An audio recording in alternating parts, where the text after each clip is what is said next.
Good morning, Seneca High School. Superintendent Dan Stecken here with Shales McNutt Site Superintendent Jim Kuhn, taking a look at our updated gym. Jim, get us started. Morning, everybody.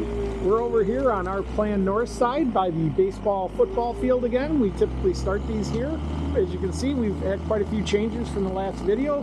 The low roof CMU wall is up. We've applied the waterproofing to it, and the masons have actually started to lay the face brick. You can see them stacked on the scaffolding, and they'll start this today again, and then next week. So by the time we do this video the next time, you'll see all the brick installed here.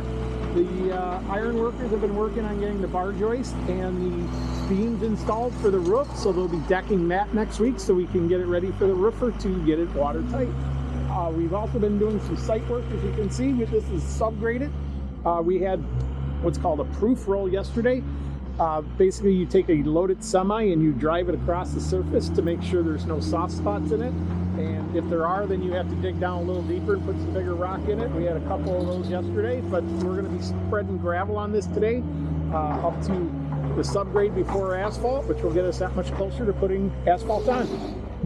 All right, we moved a little farther down, and we were talking about the iron workers setting the joist and the beams. And here you can see this is the big beam that's going to be over the vestibule entrance. That's a 10 foot tall by 12 foot wide. It'll have a pair of doors in it with glass windows on top and beside it. And then as Dan looks to the right there, you can see where they've started to install the bricks. We need to get these in so we can pour the ramp and the stairs to enter into the vestibule. So we walk inside, Dan can show you the beams and what it looks like. This will actually be an exposed ceiling at this point, so when you walk in, you'll be able to look up and see the ceiling. And then that door will separate the vestibule from that large mat storage area that we've talked about before. All right, we're over on our plan east, or the south side of your building. We're standing in what's going to be the parking lot, and you can see the carpenters are up there installing the insulation board. It's 2.5 inches of insulation with 3/4 plywood on the outside. They're tap-conning it to the CMU after we have applied that liquid vapor barrier we've talked about. So over the plywood will be the metal panels. That'll be the finished layer of the building. The plywood will actually get another layer of weatherproofing to protect it before the metal panels are installed. And then down below, the low roof will all be the brick that we saw on the other side. You see the masons have some scaffolding set up, and they've started to install the first couple of courses. And as we pan here, you can see we're busy on our site work. The guys are getting out here early, getting ready to go. We mentioned the proof roll, so this whole area that you're seeing right now was approved yesterday, and they have the fabric laid out and the gravel's starting to be dumped. So like we talked, we're bringing this up to subgrade, which will be where we need to get to before we place the asphalt. The concrete guys that you can see over by the outhouse, they're getting ready to pour the 3 stoops coming out of the bathroom doors and the 2 vestibule doors. So after they get the walls poured, they'll backfill them and put the top on them. So we're getting closer in a lot of areas. All right, so we are over on our plan south of the building. You can see the CMU is complete. The scaffolds are still up. What they're working on is the bump outs. We've got the door frame installed. We've seen that from the front. So that will be your access to the track. So the CMU bump out, they'll get face bricked, and then above that we'll get the panels. So as you said, you can see the windows. And we've been working here in the courtyard. This is green space has been etched. The edge of the gravel by where the wall is will be the foundation or the wall. And hopefully next week or two, we'll be digging the piers for the canopy. You can see a lot of the concrete's been placed going to the entrance of the school with the new parking stalls. The RTUs that are sitting there are going to be lifted up hopefully next Wednesday onto the roof. 2 of those go to the high roof, and the little one in between is for the low roof for the bathrooms and team rooms that we've talked about.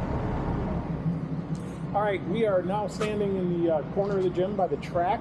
As you can see, it's rained and we don't have our roof on yet, so there's a little bit of water on the concrete. But since we talked last, we've finished our planned south wall. We finished the decking up on the roof. The roofers came and loaded the roof. All their insulation and membrane and glue and everything's up there.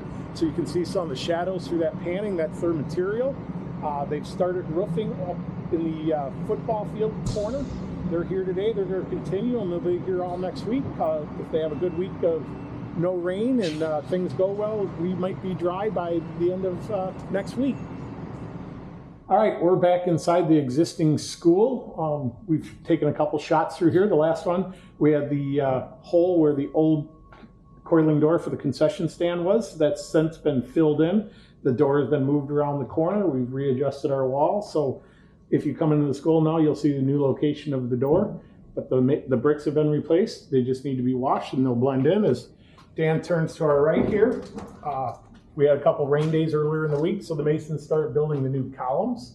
So you can see one of the columns here, and this space here will be the new touch board. Dana, if you want to speak a little bit about that. Yeah, we're really excited for this piece of the wall. We'll have Touch Pro video boards here, about a 75-inch TV screen that's interactive, where any guest to Seneca High School can search through the yearbooks of the ages and find any single person that ever attended Seneca High School, participated in a sport or activity. Anytime they were featured in the yearbook, you'll be able to see their picture from then.